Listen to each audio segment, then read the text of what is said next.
क्या था हमारा,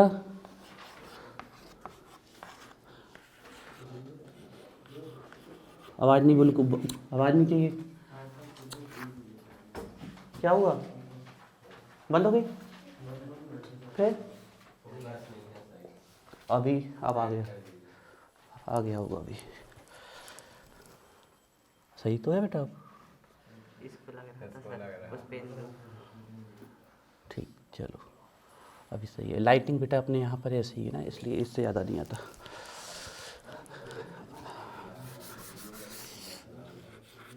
जीरो ग्रुप,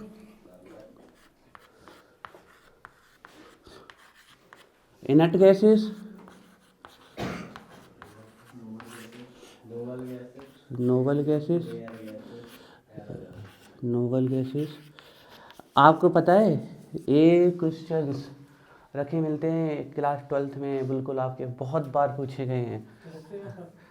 11th में तो बेटा मिल ही जाते हैं, लेकिन हम आपसे कहें ना कि आप सिर्फ एक तैयारी नहीं कर रहे। Noble gases, rare gases, rare मतलब जो कम पाई जाए, रेयर गैसेस और एरोजेंस। एरोजेंस तो किसी को भी कह सकते हैं जो हवा में पाया जाता हो, ध्यान रखिए एरोजेंस। तो अब इसके बारे में हमें एक एक फैक्ट लिखने, ध्यान रखिएगा। सबसे पहले आपसे कभी भी पूछ लिया जाए कि जो हमारा ग्रुप 18 है, इसको जीरो ग्रुप क्यों कहते हैं, what is the reason behind this. देखिए बहुत सारे लोग आपको थ्योरी में पढ़ने मिल जाएगा कि मेंडलीव के लास्ट में इनकी डिस्कवरी हुई थी तो कोई पोजीशन नहीं मिली थी, तो इनको 1 के पहले का नंबर दे दिया 0, लेकिन वो सही आंसर नहीं है, वो थ्योरी पर्पस से सही आंसर है। सही आंसर ये है कि इनका जो इलेक्ट्रॉनिक कॉन्फ़िगरेशन होता है वो क्या होता है, फुलफिल्ड होता है, NH2 NP6 कंप्लीटली फुलफिल्ड है ना, फुलफिल्ड है आपका।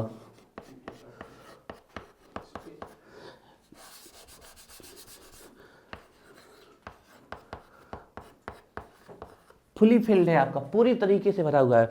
अब इसके कारण ना तो ये सबसे हाईली स्टेबल इलेक्ट्रॉनिक कॉन्फ़िगरेशन होता है पूरी पीरियोडिक टेबल का। अभी आप पढ़ोगे नेक्स्ट चैप्टर केमिकल बॉन्डिंग और मॉलिक्यूलर स्ट्रक्चर्स में सबसे पहला रूल आएगा ऑक्टेट रूल। ध्यान रखना इसमें हमने ऑक्टेव पढ़ा था, ऑक्टेव अलग है जो सारेगामा पाधा निसा पे होता है, और ऑक्टेट रूल अलग है। वो ऑक्टेट रूल ये बताता है कि सबके सब एलिमेंट इसलिए रिएक्ट कर रहे हैं कि वो इनके जैसे स्टेबल हो जाएं। इनके जैसे मतलब किसके, ग्रुप 18 के सबसे ज़्यादा स्टेबल है। स्टेबल का मतलब किसी से रिएक्ट नहीं करती। यहाँ पर आप हीलियम डाल दोगे, हीलियम डली रहेगी, ये ना तो ऑक्सीजन से रिएक्ट करेगी, ना नाइट्रोजन से, ना फ्लोरीन से, कुछ। लेकिन आप दूसरी गैसेज डालो तो वे आपस में रिएक्ट कर लेगी, नाइट्रोजन ऑक्सीजन NO2 बना लेंगे, आपके कार्बन ऑक्सीजन CO2 बना लेंगे, वो रिएक्ट कर जाते हैं आपके, लेकिन ये कभी भी रिएक्ट नहीं करती। तो ये क्या होते हैं, फुली फिल्ड। फुली फिल्ड होने के कारण ये क्या शो करते हैं, जीरो वैलेंसी। बिल्कुल अच्छे से ध्यान रखना, क्या शो करते हैं, zero valency. That's why they called zero valency. से मतलब क्या है, जे है हीलियम, ना ये किसी से जुड़ा है, ना किसी पे जुड़ा है, ना इसने किसी पे जाके जुड़ा हुआ है, ना किसी को अपने से जुड़ा हुआ, अकेला पड़ा ना हीलियम। यहाँ आओ, नहीं दिख रहा तुम्हें, आगे आओ फर्स्ट, थोड़ा उसको आगे आने दो, देखिए देखो हीलियम किसी के साथ कोई कंपाउंड नहीं है, तो ये कैसा पड़ा हुआ, अकेला। तो अकेले पड़े, जैसे नियॉन क्या पड़ा हुआ है, अकेले पड़ा हुआ, डेड डेड डेड डेड। तो ये क्या है, आपके अकेले हैं, कहीं किसी से रैक नहीं कर रहे, मतलब इनकी वैलेंसी कितनी है, अगर हम बात करें इनकी वैलेंसी कितनी है, 0। That's why they called zero group. बन जाएगा, क्लियर है, कल हमने लिखवाया था, क्लियर है। Why they called zero group, they show zero valency, fully filled, यही इसका रीजन है, आप ध्यान रखिएगा। अब बात है इनर्ट गैस क्यों कहते हैं, फैक्ट नंबर 2 देखिए, why they called inert gas. इनकी वैलेंसी कैसी है, 0। इसका मतलब क्या हुआ, ना तो ये किसी से जाके रिएक्ट कर रहे हैं, ठीक है ना कोई और इनसे आके रिएक्ट कर रहा है, मतलब ये कैसे हो गए, इनर्ट हो गए, अक्रिय। इनर्ट का मतलब होता है अक्रिय। इसको हमने किसी चीज को डाल दिया एटमॉस्फेयर में, वो हमेशा वैसे ही पड़ी रहे, कभी किसी से कंपाउंड ना बनाए, रिएक्ट ना करे, तो वो क्या हो जाएगा, इनर्ट। अब लोहे को डाल देते हैं हम एटमॉस्फेयर में, वो इनर्ट नहीं है, वो तुरंत रस्ट बनाना चालू कर देता है, वो कैसा है, रिएक्टिव है आपका। इसके अलावा आप कॉपर को डाल दीजिए, ठीक है, वो तुरंत उसकी सरफेस कैसी होने लगेगी, ग्रीनिश होने लगेगी, तो वो भी क्या कर लेता है, रिएक्शन कर लेता है आपका, मतलब वो इनर्ट नहीं है। ऑक्सीजन के भी एटम्स मिलके O2 बना लेते हैं, लेकिन ये He मिलके He2 नहीं बनाता है। कैसे है, इनर्ट है। कारण क्या है इनर्ट गैसेस होने का कारण क्या है? गैसेस तो इसलिए कहते हैं क्योंकि इनकी फिजिकल स्टेट गैस है। इनर्ट होने का कारण क्या है? Zero valency. और जीरो वैलेंसी होने का कारण क्या है? Fully fold electronic configuration. और वो फुली फोल्ड इलेक्ट्रॉनिक कॉन्फ़िगरेशन क्या है? NH2 NP6। फुली फोल्ड क्या है इनके पास? Electronic configuration. समझ में आ रही बात? तो देखिए अब इस वाले पॉइंट को लिखिए।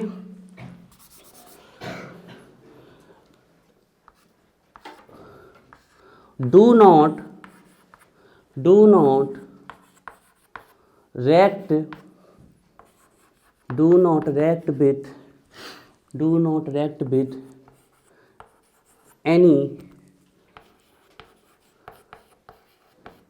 react with any substances due to highly stable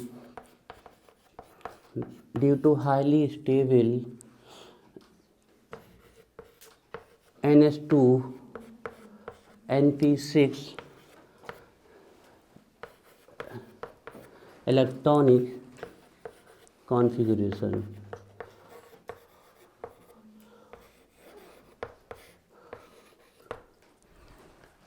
Do not react with any substances due to highly stable NH2 NP6 electronic configuration. और नीचे लिख देंगे हम सो कितनी वैलेंसी शो करता है ये? So zero valency.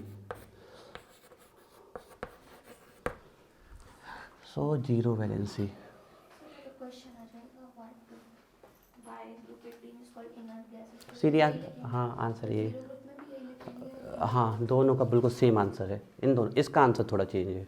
इन दोनों का इनर्ट है ही इसलिए क्योंकि ये कैसे शो करती है वैलेंसी? जीरो। और जीरो ग्रुप नाम ही इसलिए रखा गया है क्योंकि इनकी वैलेंसी क्या है? जीरो। इन दोनों के आंसर बिल्कुल सेम है, चाहे आप जीरो ग्रुप कर दीजिए। सिर्फ कहने का तरीका है इसमें हमने लिख दिया कि इनकी जीरो वैलेंसी इसलिए जीरो ग्रुप है। इसमें कहने का तरीका है कि रिएक्ट नहीं करते क्योंकि वैलेंसी कितनी है? जीरो है। बिल्कुल सेम आंसर है दोनों का। बन जाएगा। बहुत इंपॉर्टेंट फैक्ट है भाई, हम आपको बार बार कह रहे हैं कि इनको मिस नहीं करिएगा, बहुत ही इंपॉर्टेंट फैक्ट है। अब बात आई noble gases. Why they called noble gases. तो नोबल गैसेस को समझने के लिए पहले आपको नोबल मेटल्स को समझना पड़ेगा, क्योंकि इनका नाम नोबल गैसेस नोबल मेटल से आया है। नोबल मेटल्स हमारे आपको हमने लिखवाए थे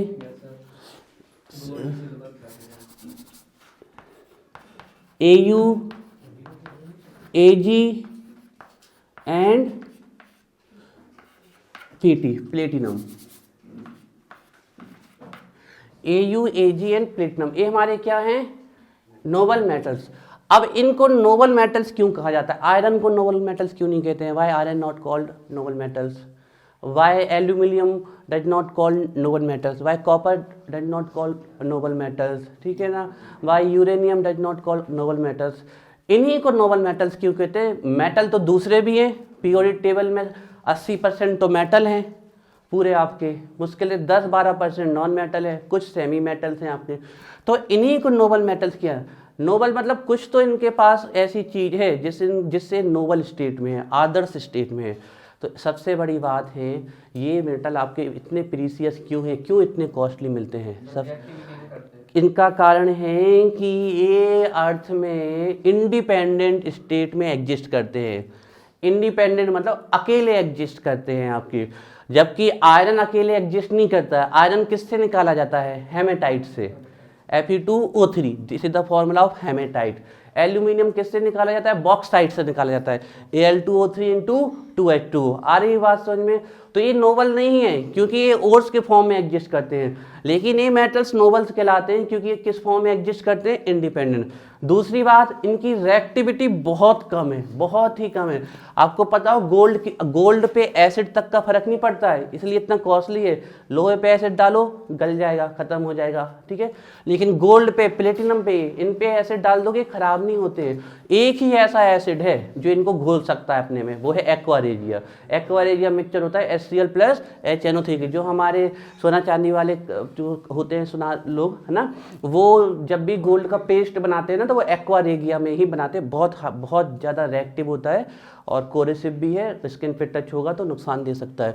तो ये गोल्ड प्लेटिनम ये आपके रिएक्ट नहीं करते। अब आप लोगों ने देखा होगा हमारी माताएं बहनें गोल्ड पहनी रहती हैं, प्लेटिनम गोल्ड पहनी रहती है या सिल्वर पहनी रहती है। आप देखते हो साल भर, 2-2 साल भर उनकी चमक तो जाती नहीं, लेकिन हल्का सा टार्निश जरूर पड़ जाते हैं, हल्के से मट मैले उसी को वो साफ कर लेते हैं, लेकिन उनकी सरफेस खराब नहीं होती। ऐसा नहीं होता जैसे लोहे की सरफेस खराब हो गई, ऐसे खराब नहीं होती ना। जैसे कॉपर की ग्रीनिश कोटिंग आ जाती है वैसे खराब नहीं होती। रीजन क्या, एटमॉस्फेयर में तो वो भी पड़े हैं, एटमॉस्फेयर में ही लोहा पड़ा है, उसी लोहे से ऑक्सीजन CO2 मॉइस्चर रेड कर रहे, उसी गोल्ड से भी रेड कर रहे, लेकिन गोल्ड पे असर नहीं पड़ रहा। रीजन ये क्या है, नोबल मेटल्स हैं, इंडिपेंडेंट एग्जिस्ट करते हैं, ये रैक नहीं करते, इसलिए मेटल इतने कॉस्टली है, खराब नहीं होते, वो इनकी चमक सालों साल रही आती है। आयरन इतना महंगा नहीं है, रीजन वो एटमॉस्फेयर से क्या कर जाता है, रिएक्ट कर जाता है, इसलिए वो इतना महंगा नहीं है। लेकिन आयरन की भी एक खूबी है जो किसी के पास नहीं है। आज सबसे ज़्यादा हाई टेंसाइल स्ट्रेंथ अगर किसी की होती है तो दैट इज आयरन। होल्डिंग करने की पावर होती है। जो ब्रिज वगैरह बनते हैं आपकी, इसीलिए किसके बनते हैं, आयरन के बनते हैं, क्योंकि उसकी होल्डिंग पावर बहुत ज़्यादा है। तो नोबल गैसेस इनको इन्हीं से नाम दिया है। जिस प्रकार नोबल मेटल्स इंडिपेंडेंटली एग्जिस्ट करते हैं, उसी प्रकार नोबल गैसेस भी कैसे एग्जिस्ट करती हैं, इंडिपेंडेंटली एग्जिस्ट करती हैं। तो अब क्वेश्चन होगा सर यहाँ और यहाँ के आंसर में फ़र्क क्या है। यहाँ भी तो आपने वही चीज़ कहा कि किसी से रिएक्ट नहीं करती, मतलब कैसे एग्जिस्ट करती हैं, इंडिपेंडेंट। यहाँ भी आपने कहा कि ये किसी से रिएक्ट नहीं करती, मतलब इंडिपेंडेंट एग्जिस्ट करती। लेकिन अब थोड़ा सा यहाँ पर एक कैच पॉइंट है। इनका नाम पहले इनर्ट गैसेस था, लेकिन एक क्वेश्चन अब बहुत कम आता है कि why they called inert gases. सबसे ज़्यादा क्वेश्चन नहीं आता कि why they called noble gases, क्योंकि इनको नोबल कहने के पीछे एक रीजन है। अब आप लोग अगर देखोगे ना तो इन गैसेस के कुछ कंपाउंड्स आने लगे हैं, कुछ कंपाउंड एक्सट्रीम कंडीशन में, डिफिकल्ट कंडीशन में इन गैसेस के भी कंपाउंड बनने लगे हैं। आपके बता रहे हैं हम एग्जाम्पल के लिए, जैसे कि सबसे ज़्यादा कंपाउंड्स, ये भी पूछा गया है क्वेश्चन, कौन सी इनर्ट गैसेस सबसे ज़्यादा कंपाउंड बनाती है, रीजन है जीनॉन। जैसे जीनॉन के कंपाउंड आने लगे हैं, XeF2, XeF4, XeF6, XeOF2 और भी ढेर सारे हैं। तो अब जैसे कि नोबल, अच्छा आपको पता है ये फ्लोरीन से ही रिएक्ट किया है और किसी से रिएक्ट नहीं करता। आपको पता होना चाहिए आपके पीरियोडिक टेबल के सबसे 2 ताकतवर एलिमेंट, सबसे टॉप पे है फ्लोरीन, इसकी इलेक्ट्रोनेगेटिविटी होती है 4.0। सेकेंड नंबर पे है ऑक्सीजन, इसकी इलेक्ट्रोनेगेटिविटी होती है 3.5, इलेक्ट्रोनेगेटिविटी अभी नहीं पता आपको। थर्ड नंबर पे होता है नाइट्रोजन, इसकी इलेक्ट्रोनेगेटिविटी होती है 3.0। तो ये पता है ना, ये जो गैसेस होती हैं किसी से रिएक्ट नहीं करती। हीलियम तो कंपाउंड बनाता ही नहीं है, नियॉन भी नहीं बनाता, आर्गन भी नहीं बनाता, कहीं जाके क्रिप्टॉन और जीनॉन कंपाउंड बनाते हैं, उसका रीजन भी कुछ होता है, इनकी साइज बढ़ जाती है। लेकिन ये पूरे 118 एलिमेंट में सबने आके ट्राई कर लिया, कोई इसके साथ कंपाउंड नहीं बना सका। जो बहुत ताकतवर एलिमेंट था कौन, फ्लोरीन। और ऑक्सीजन ही किससे आके, अभी हम बताएंगे हम ताकतवर कहने का मतलब क्या है। ताकतवर कहने का मतलब हमारा ये कि पूरी पीरियोडिक टेबल में सबसे ज्यादा इलेक्ट्रॉन खींचने की टेंडेंसी किसकी है, फ्लोरीन की। और सबसे ज्यादा देने की कल बता चुके थे सीजियम की, किसकी थी, सीजियम की। और फ्लोरीन के बाद सेकंड नंबर पे कौन है, ऑक्सीजन। अगर ऑक्सीजन फ्लोरीन साथ में आ गए तो फ्लोरीन खींच ले जाएगा, क्योंकि फ्लोरीन की इलेक्ट्रोनेगेटिविटी क्या है, ज़्यादा है आपकी। लेकिन फिर फ्लोरीन अगर नहीं है तो ऑक्सीजन। तो ये जो गैसेस होती हैं सिर्फ और सिर्फ सबसे ताकतवर एलिमेंट के साथ कंपाउंड बनाती है, और सबसे ताकतवर में से भी सिर्फ फ्लोरीन के साथ एंड ऑक्सीजन के साथ। ये 2 ऑब्जेक्टिव आपके बहुत प्रीसियस ऑब्जेक्ट तैयार हो गए। पूछ लिया जाता है कि कौन सी इनर्ट गैस है जो मैक्सिमम नंबर ऑफ कंपाउंड्स बनाती है। इनर्ट गैसेस कंपाउंड्स नहीं बनाती है, लेकिन 1-2 हैं जो बनाती हैं। जैसे कि सबसे ज़्यादा कौन बनाती है, ये बहुत पूछा गया है क्वेश्चन। दूसरा क्वेश्चन आपका कि किसके साथ बनाती है, आंसर बिल्कुल टंग पे होना चाहिए, फ्लोरीन एंड ऑक्सीजन, किसके साथ?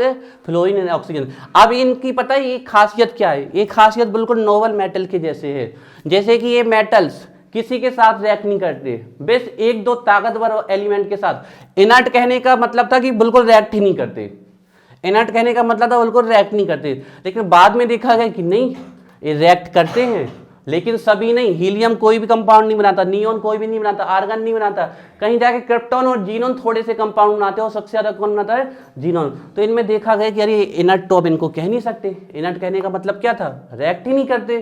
तो इन्होंने कहा ये कुछ कंपाउंड्स बनाते हैं, तो इन्होंने कहा ये बिल्कुल वैसे ही कुछ कंपाउंड्स बना रहे हैं जैसे कि कुछ कंपाउंड कौन बनाते हैं? Noble metals. बाकी ये कैसे एग्जिस्ट करते हैं? इंडिपेंडेंट एग्जिस्ट करते हैं, मतलब इनका बिहेवियर बिल्कुल कैसा है? नोबल मेटल्स के साथ। जे भी इंडिपेंडेंट एग्जिस्ट करते हैं, ए भी इंडिपेंडेंट एग्जिस्ट करते हैं। ए भी सिर्फ कुछ आपके एलिमेंट के साथ कंपाउंड बनाते हैं और ए भी कुछ। तो इनर्ट से इनका हटाकर नाम रखा गया Nobel.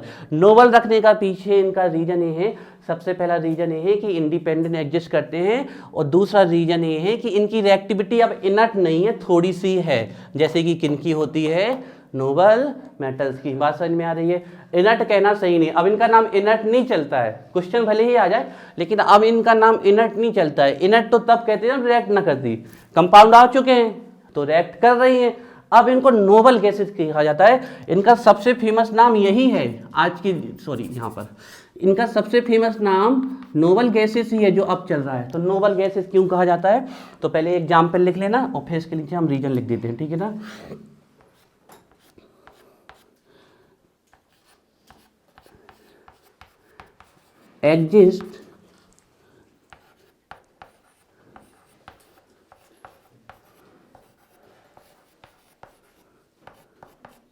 exist independently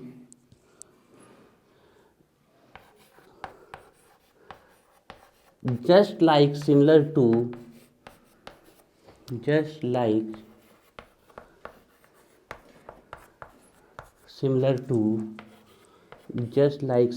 to noble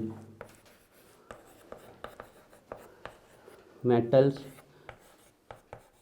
AU AG PT exist independently just like similar to noble metals। Second point लिखिएगा,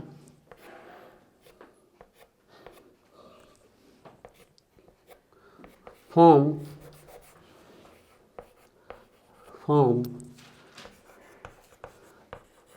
very few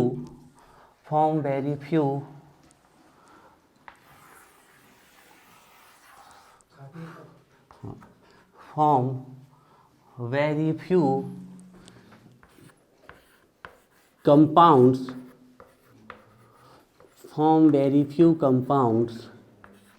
अब आने बेटा with most electro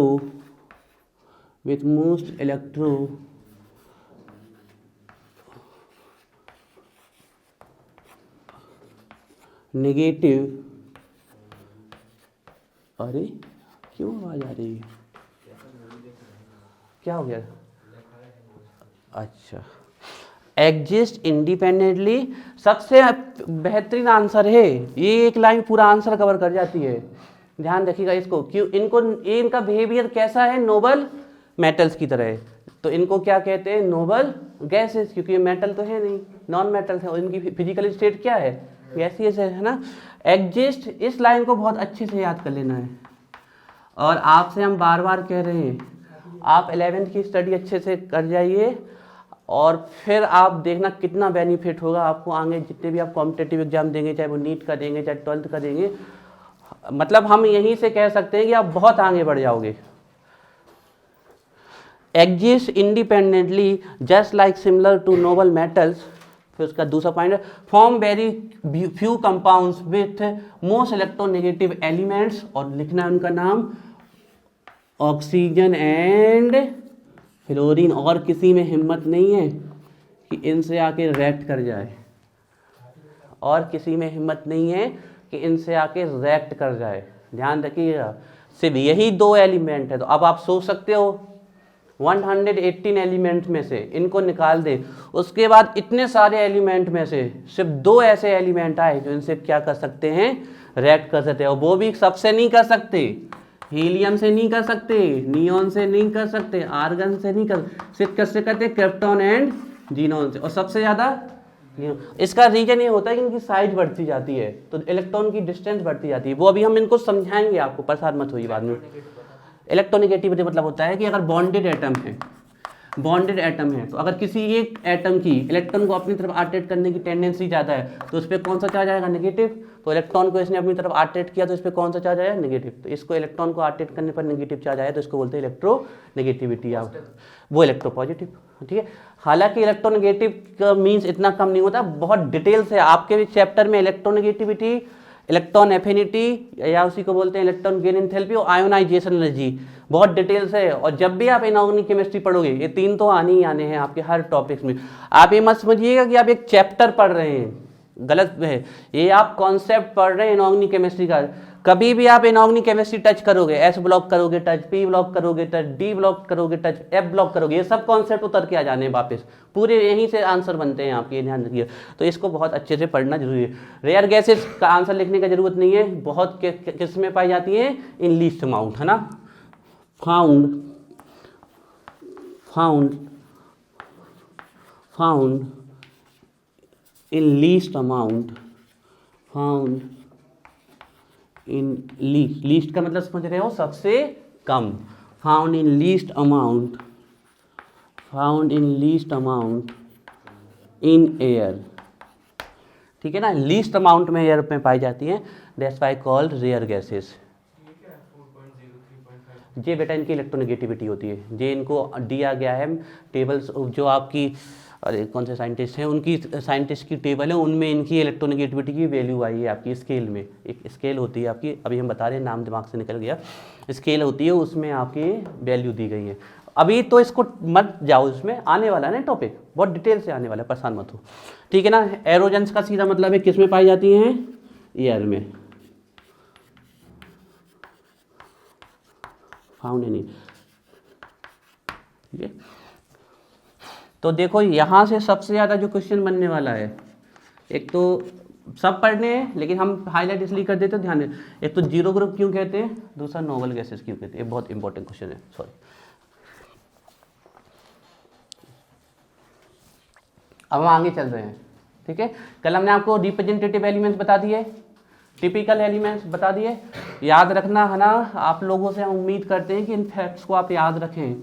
अगर आप सही में थोड़ा आगे निकलना चाहते हैं तो हम तो अपनी तरफ से कमी नहीं छोड़ रहे हैं, लेकिन आपके तरफ से अगर कमी रह गई तो फिर फ़ायदा नहीं मिलेगा, ध्यान रखना।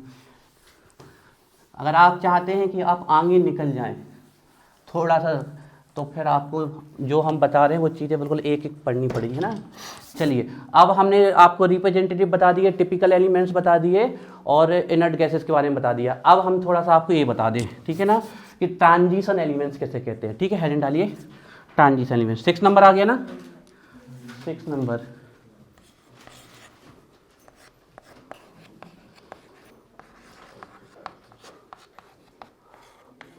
Transition elements,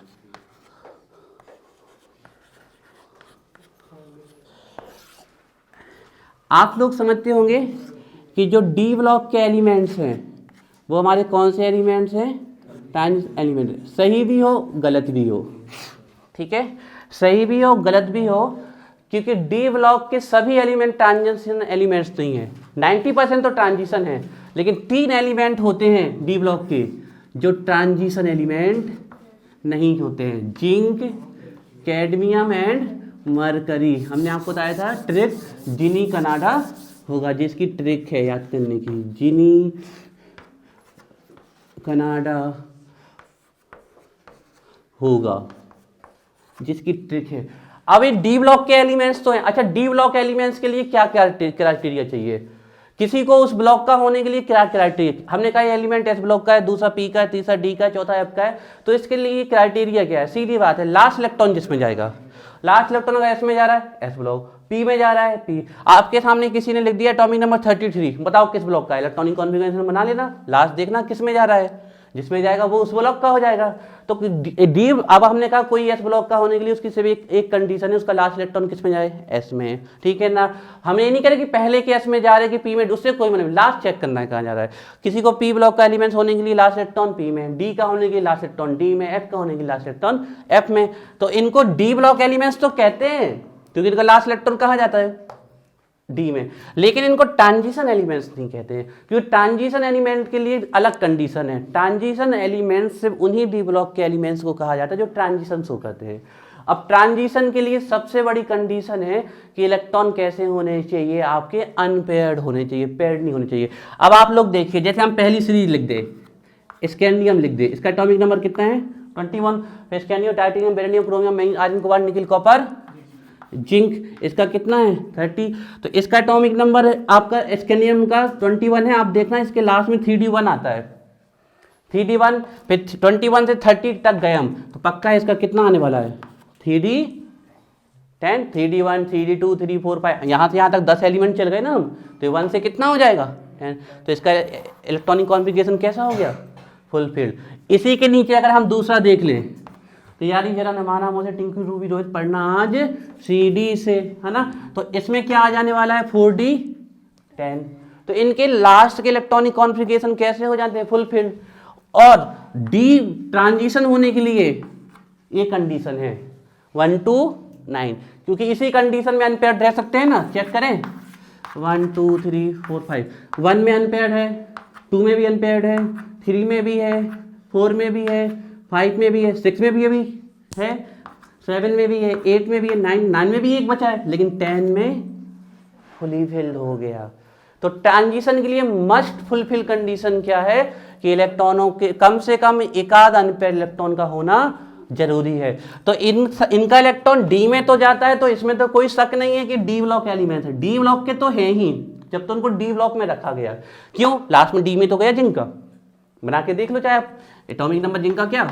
30, 1s2, 2s2, 2p6, 3s2, 3p6, 4s2, 3d10। Check करो 30 हो गए। देखो 2 2 4 6 10, 2 6 2 10 और 10 30। तो लास्ट किस में गया? डी में।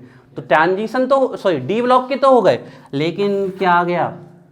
फुलफिल। तो ट्रांजिशन शो नहीं कर पाएगा। ट्रांजिशन का सीधा सा मतलब है इलेक्ट्रॉन का लोअर एनर्जी लेवल से जंप करके कहाँ जाना? हाई एनर्जी लेवल, और फिर हायर से कहाँ आना? लोअर में। तो इस समय जाते समय एनर्जी को लेता है और आते समय एनर्जी को क्या करता है? रीच करता है। बोहर्स के मॉडल में हमने थोड़ा सा ये पढ़ा था। अब इस स्टेट में हो जाते हैं हाईली स्टेबल। अब इनसे इलेक्ट्रॉन निकालना मुश्किल है, असंभव है। तो अब इनमें ट्रांजिशन नहीं होगा। और आप लोगों को शायद आपने स्ट्रक्चर में पढ़ा, हमने बताया था जब डी ब्लॉक आपके रिएक्शन में जाते हैं तो वो टूट जाते हैं। नीचे T2G बनाते हैं और ऊपर EG है, ध्यान। नीचे T2G बनाते हैं और ऊपर EG। तो ए भी डी का और ए भी डी का, लेकिन इसकी एनर्जी क्या होती है? कम। हमने आपको एनर्जी का ऑर्डर बताया था। और इसकी यार तो ये यहाँ से यहाँ जाता है, फिर यहाँ से यहाँ आता है, फिर यहाँ से यहाँ, फिर यहाँ से यहाँ। तो ये ट्रांजिशन हो भी किस में रहा? डी में। ये भी तो डी का है, ए भी। तो डी ब्लॉक जब ट्रांजिशन शो करता है तो टूटता है। 3 नीचे 2 ऊपर, इनको T2G, इनको EG बोलते हैं। DX YZ ZX, DS square minus Y square और DZ स्क्वायर। हमने कहा था एक एक फैक्ट पढ़ना, कहीं ना कहीं कनेक्ट हो जाएंगे। अभी भी कोई देर नहीं हुई है, अभी से ही पढ़ना चालू कर दो, कोई देर नहीं हुई है। दूसरी चीज रेगुलरिटी। हम कह रहे हैं आप अगर रेगुलर रहोगे तो कॉन्सेप्ट बहुत स्ट्रॉन्ग हो जाएगा, बात ध्यान रखिएगा। तो अब हमसे अगर कोई पूछ ले कि ट्रांजिशन एलिमेंट्स किसे कहेंगे, सीधा आंसर है जो ट्रांजिशन शो करेंगे। दूसरा कोई पूछ ले ट्रांजिशन शो होने के लिए क्या चाहिए? कम से कम एक अनपेयर्ड इलेक्ट्रॉन, मतलब इलेक्ट्रॉन का क्या होना चाहिए? अनपेयर्ड। तो डी में अनपेयर्ड की स्टेट कहाँ तक आ रही? 1 to 9 तक। अब ट्रांजिशन डी में हो रहा है, तो डी से डी में हो रहा है, तो उस ट्रांजिशन का नाम क्या होगा? D transition. तो हमसे कोई पूछ ले कि ट्रांजिशन एलिमेंट्स कितने हैं, सीधा आंसर है with D transition. D transition के लिए कंडीशन क्या है? Electron must be unpaired. Zinc, cadmium और मरकरी को क्यों नहीं कहते हैं ट्रांजिशन एलिमेंट्स? क्योंकि उनके पास डी में कैसे हैं? फुलफिल इलेक्ट्रॉन है, पर उनको डी ब्लॉक का तो कहा जाएगा। ठीक है, चलिए जल्दी से इसको लिख लेते हैं। देखिए, लिखिए, एक्सेप्ट मतलब छोड़कर, except zinc, cadmium and mercury, all the, इस इनको छोड़ के पूरे, all the D block, all the D block elements are called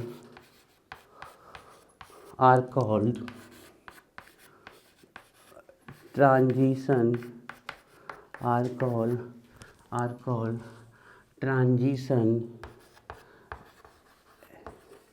elements as they show DD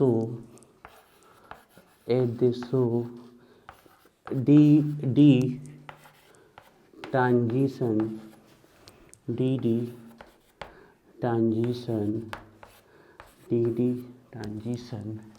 as they show DD transition due to the presence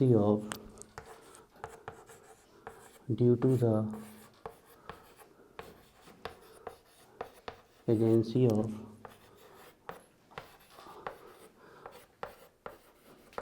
unpaired d orbitals, due to the presence of unpaired d orbitals।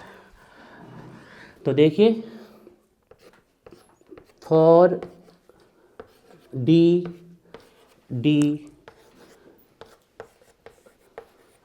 Transition,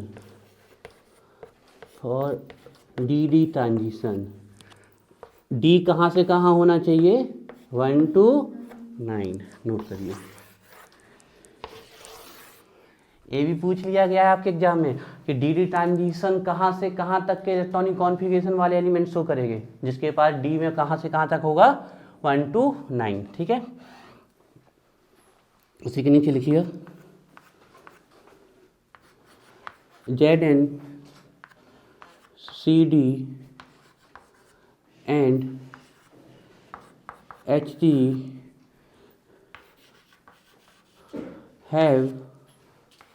have fully filled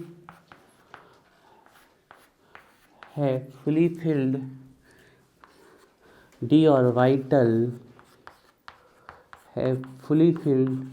orbitals, full stop, लिखिए hence, फिर लगाइए comma,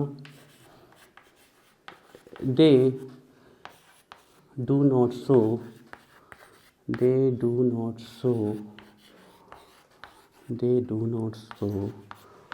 DD transition।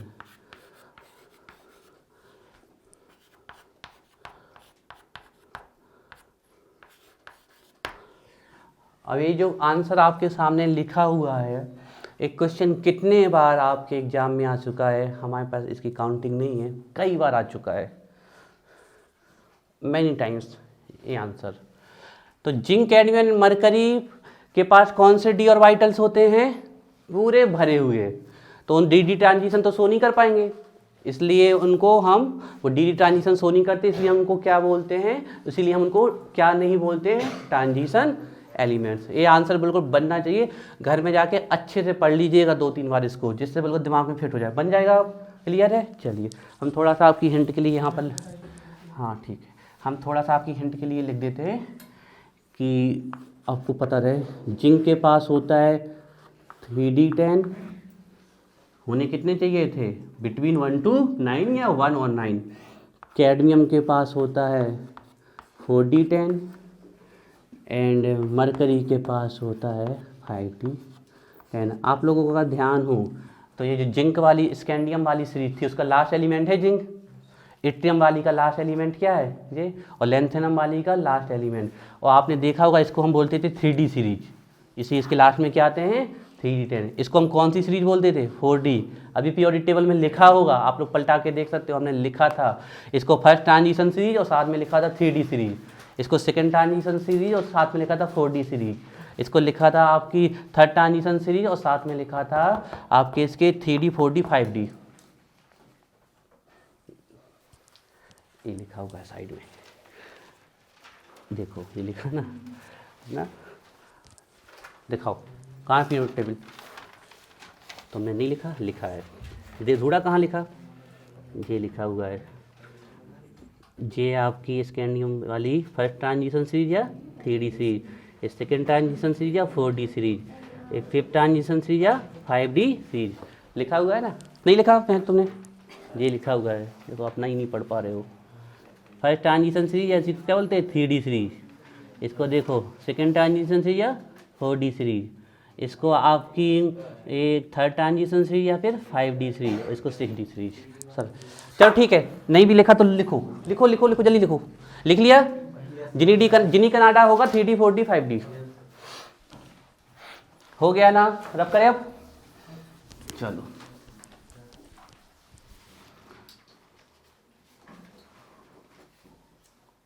कर दे रब। चलो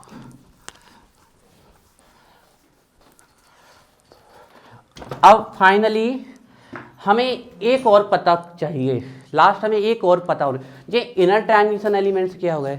अच्छा transition element कह दे चाहे transition metal, element तो सब है, लेकिन जो ये डी ब्लॉक के एलिमेंट्स है इनकी प्रॉपर्टी किसकी तरह होती है? मेटल।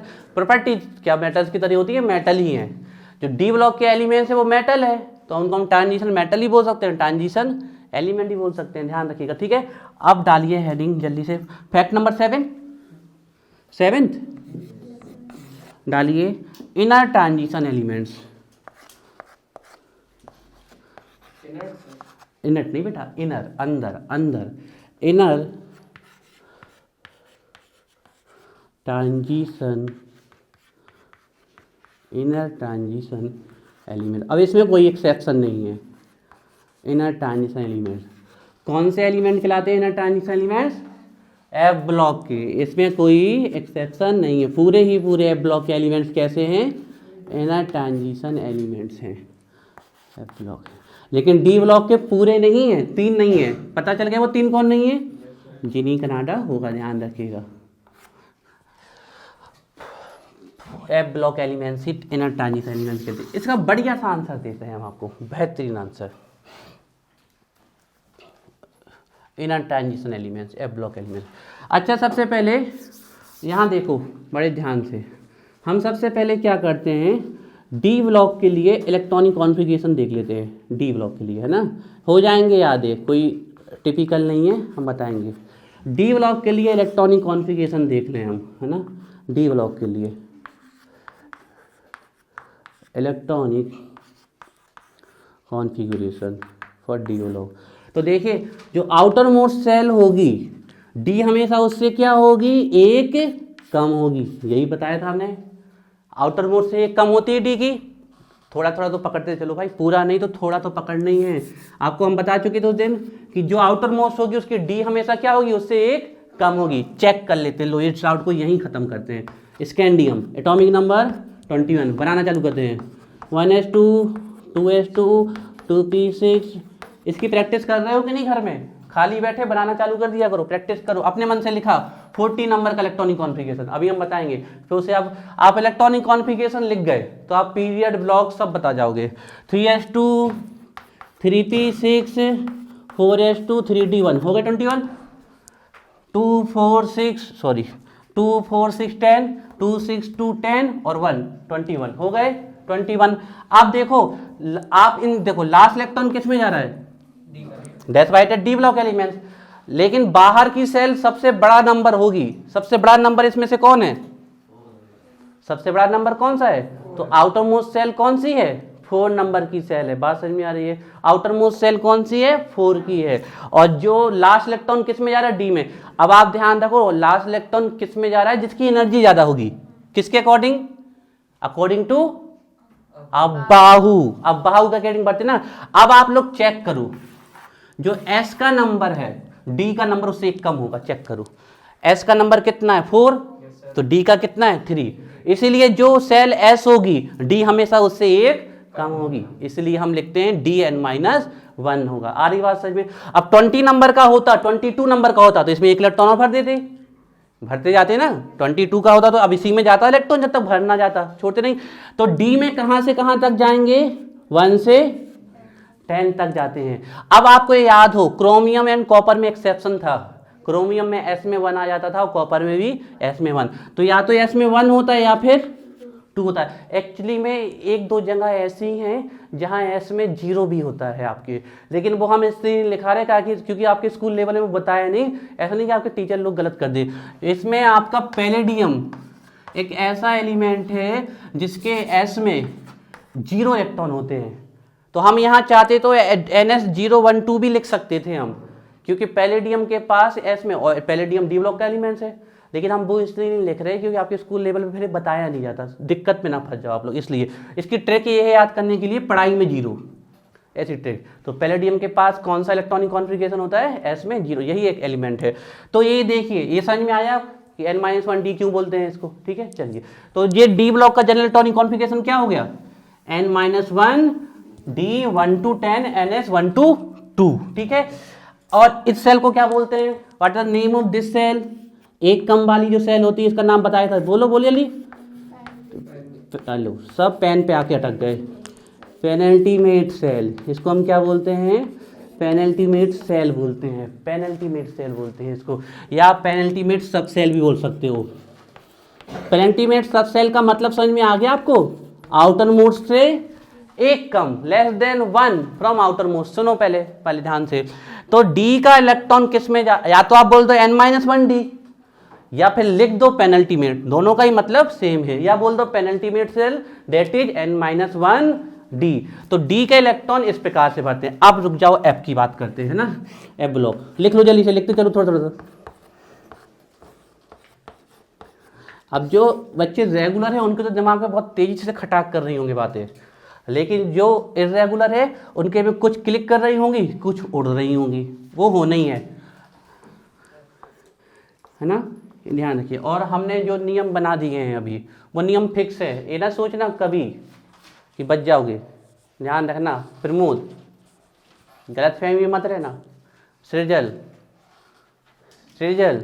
गलतफहमी में ना रहना। प्रणव, गलतफहमी में ना रहना। 35 मिनट गलत कुछ नहीं, कॉपी में चढ़ जाएंगे।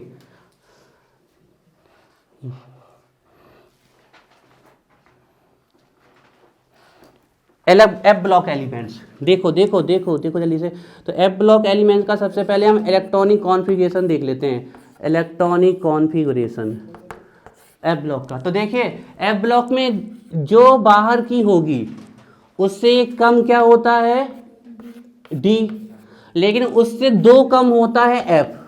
एफ हमेशा कितना कम होता है, 2 कम। बड़े ध्यान से सुनो, जो बाहर की सेल होगी उससे 1 कम होता है डी, लेकिन एफ कितना होता है, 2।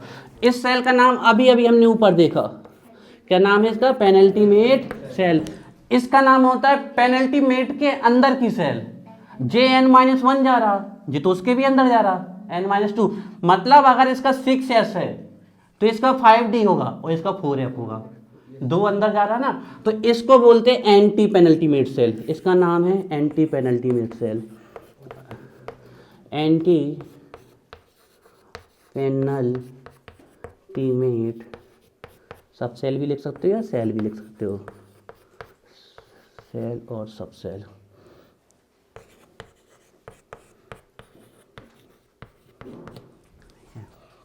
अब इसका ये बात अभी रट लो, A1 to 14 होता है, A1 to 1 और 2 होता है आपका, और ये n-1 1 to 2, और NS आपका हमेशा 2 हुआ, -2 1 to 40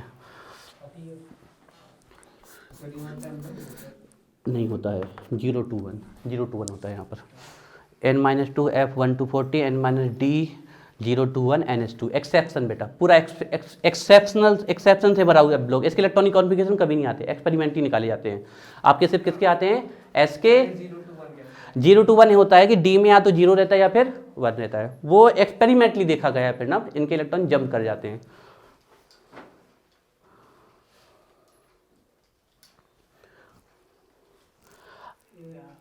कहाँ ले यार, चले आएगा।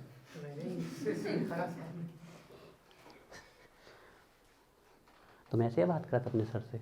नहीं, इससे बोला ये सामने आ जाना। अंशु तुमसे बोल रहा अंशु। n-2 F1 to 40 रटो भैया, कुछ चीज रटनी पड़ेंगी, रटो इसको, बिल्कुल टंग पे होना चाहिए। Electronic configuration F block series का n-2 F1 to 40 n-1d 0 to 1 n, इसको रटो n-1d n2। अगर आप यहाँ से इतना भी पकड़ गए तो आगे और सीख जाओगे कि ये पेनल्टीमेट होती है और एंटी पेनल्टीमेट। समझ में आ रही बात? बिल्कुल दिमाग में फिक्स करके रखो इन चीज़ों को, ठीक है।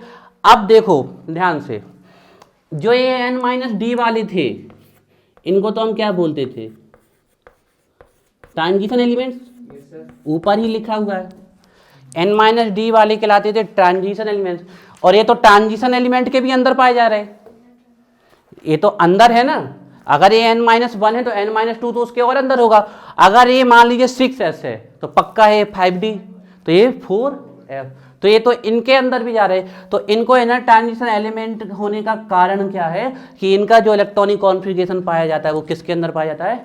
ट्रांजिशन एलिमेंट्स के अंदर पाया जाता है। और साइंटिफिक भाषा में और केमिस्ट्री की भाषा में लिखना चाहेंगे तो हम बोलेंगे कि इनका जो इलेक्ट्रॉनिक कॉन्फ़िगरेशन होता है वो किस में होता है? एंटी पेनल्टीमेट सबसेल में, जो कि किसके अंदर पाई जाती है? पेनल्टीमेट सेल के। और पेनल्टीमेट वाले क्या कहलाते हैं? ट्रांजिशन। तो पेनल्टीमेट के अंदर वाले क्या कहलाएंगे? Inner transition. तो ध्यान रखिएगा, जो ट्रांजिशन एलिमेंट्स होते हैं वो जो एंटी पेनल्टी वाले होते हैं इनर ट्रांजिशन एलिमेंट। अभी हम लैंग्वेज लिखवा देते हैं, जल्दी से इतना नोट कर लो। देखो भैया, इतना डिटेल से बताने का एक ही रीजन है कि आप लोगों के कॉन्सेप्ट बिल्कुल स्ट्रांग होने चाहिए, ध्यान रखिए। नहीं तो जो डिस्कशन आपके साथ किया है ये हायर क्लास में ही इतना डिस्कशन करते हैं हम, ठीक है ना। इतना डिस्कशन, इतना टाइम यहाँ कंज्यूम नहीं करते, हमने 50 मिनट आपके लिए कंज्यूम कर दिया यहाँ पर, सीधे लिखा के छोड़, लेकिन आपको समझ में आ जाए इसलिए, है ना, कि आपकी अभी से तैयारी स्ट्रांग हो जाए, है ना। नहीं तो फिर ये चीज़ें समझ में नहीं आएंगी आगे। आप ये ना सोचिए कि आपको ये पहली बार पढ़ने मिला और अब दोबारा पढ़ने नहीं मिलेगा, खूब मिलेगा पढ़ने, ध्यान रखिए। लेकिन कॉन्सेप्ट अगर स्ट्रांग हो गए तो आपके बहुत, मतलब आगे पढ़ने में आपको अच्छा लगेगा। तो चलिए लिख लेते हैं जल्दी से। लिखिए, ये सब लिखने के बाद लिखिए नीचे से, F block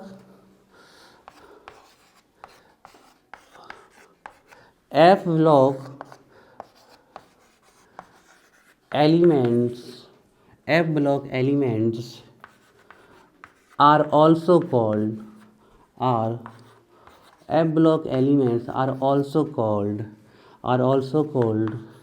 inner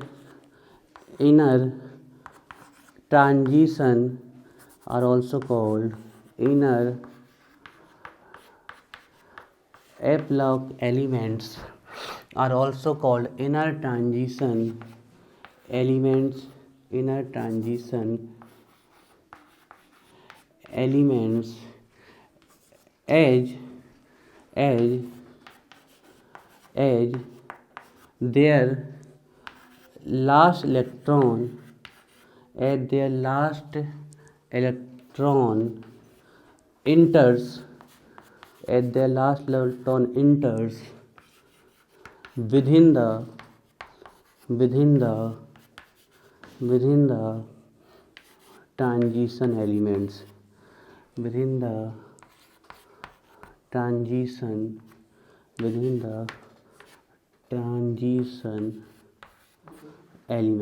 the transition elements, within the transition elements.